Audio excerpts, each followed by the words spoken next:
Nero Claudius Caesar Augustus Germanicus, known to history as just Nero, was not the best Roman emperor. In fact, on most lists of Roman emperors, he would probably rank somewhere near the bottom. In no small part, this is due to how he reacted after the greatest fire ever to engulf Rome and what he built in its aftermath.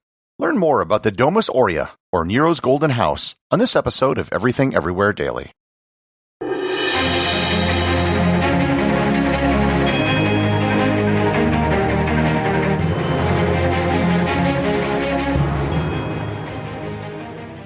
This episode is sponsored by Audible.com. My audiobook recommendation today is The Great Fire of Rome, The Fall of the Emperor Nero and His City by Stephen Dando Collins.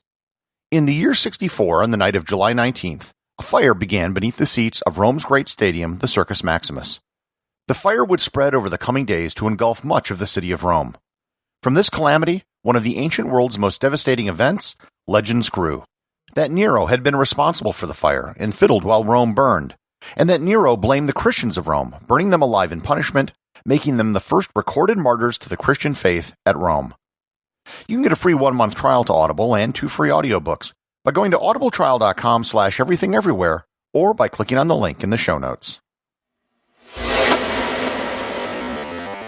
Nero came to power at the age of 16, which is almost always a bad sign. His stepfather, the Emperor Claudius, was believed to have been poisoned by Nero's mother, Agrippina the Younger. 5 years later, Nero had his own mother killed because he didn't want her to overshadow him. And again, killing your own mother is not a good thing. For 10 years, he was pretty much a disappointment and very unpopular, especially with the upper class and the Roman Senate. Nero thought himself a great singer and actors were looked down upon in Roman society.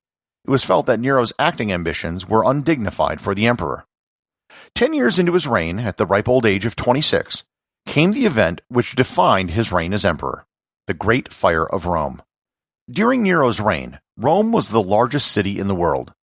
Less than 100 years earlier, it had become the first city in human history to have a population of over 1 million people. It was dirty, crowded, and dangerous, and it was also the center of the Western world. On the evening of July 19th, in the year 64, a fire started underneath the stands of the Circus Maximus, Rome's great chariot racing stadium. Fires were a common problem in Rome and in all ancient cities. Fires were used for cooking pretty much everywhere. Construction was shoddy, and firefighting techniques were poor at best.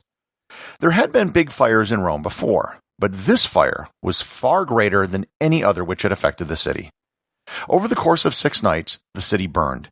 It was estimated that as much as 2/3 of the city was destroyed. Of the 14 districts in the city of Rome, 3 were completely destroyed and 7 suffered heavy damage. According to popular legend, Nero himself set the fire, or at least he did nothing to prevent it. You've probably heard the old adage that Nero fiddled while Rome burned. This comes from some historical accounts that Nero played the lyre during the fire, or from others that he sang songs during the fire. Just to get technical, the fiddle, aka the violin, didn't exist back then, so he wasn't technically fiddling. There isn't a lot of hard evidence to connect Nero to the fire. Even if he wanted to burn Rome to the ground, there's no guarantee that starting a fire in one spot would have spread as far as it did. Moreover, Nero probably wasn't even in Rome when the fire started. However, these stories about Nero starting the fire make sense in the context of what happened after the fire. Even if he didn't start the fire, hat tip to Billy Joel, he certainly took advantage of it. For starters, he took the opportunity to deflect criticism from himself and put the blame for the fire onto a small, little-known religious sect called the Christians.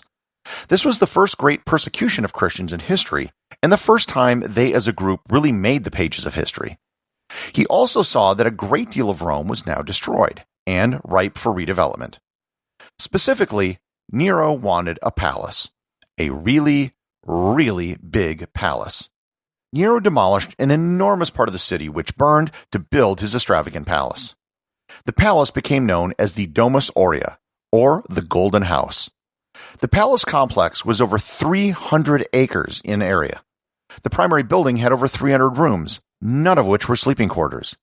The palace covered parts of 3 of the 7 hills of Rome. Most Roman villas had mosaics, but they would always be installed on the floor. Nero had them installed on the ceiling, which might not sound like a big deal, but it really was at the time. The palace got its name from the extensive use of gold leaf which was used. Where there wasn't gold, there were frescoes, precious gems, and other decorations.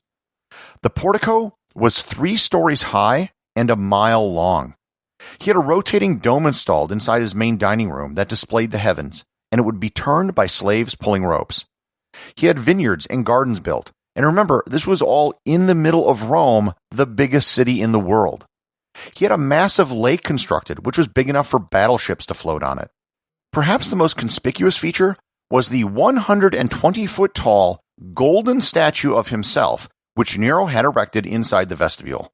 It was taller than the Colossus of Rhodes, which was one of the wonders of the ancient world. In terms of square footage, it was the largest building ever built in antiquity.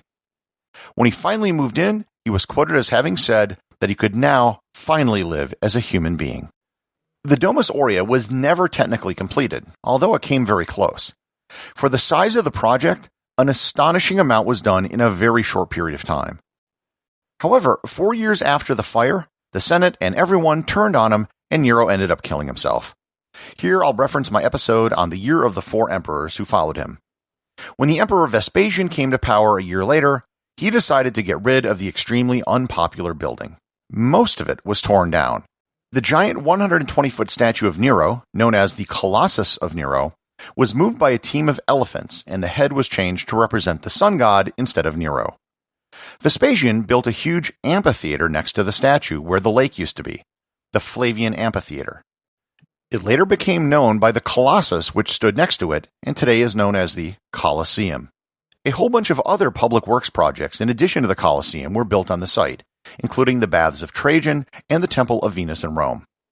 Over time, the Domus Aurea was forgotten, and what was left fell to ruin. That was until the 15th century. A young man walking around the Esquiline Hill fell into a hole. In the hole wasn't dirt and rock. Rather, he found paintings and frescoes. He had found the buried ruins of the Domus Aurea. The condition of the artwork was unlike anything which had been seen at the time, and would be seen until the ruins of Pompeii were excavated centuries later. Word spread of this discovery, and eventually artists of the period were coming to visit. Painters such as Raphael and Michelangelo paid visits to view the artwork, and it was in small part responsible for the creation of the style of Italian Renaissance art. Today, it is still possible to explore the remaining parts of Nero's palace. It isn't a popular tourist attraction because most of the tour is underground. Mold has been growing on some of the artwork, and there was a collapse of one of the ceilings in 2010. It's been closed for periods as archaeologists work on shoring up the walls and trying to lessen the load of the park which currently sits on top of it. However, it has recently reopened to the public, and it still has some of the very best examples of original Roman art that you can find anywhere in Rome. Executive producer of Everything Everywhere Daily is James Makkyla. The associate producer is Thor Thomsen. Remember to leave a 5-star review to get your review read on the show. They can be left at Apple Podcasts, Podcast Republic, or wherever you listen to the show. Also, you can help support the show over at Patreon.com. Patrons can get merchandise like t-shirts and hoodies, as well as having direct access to provide suggestions for future episodes.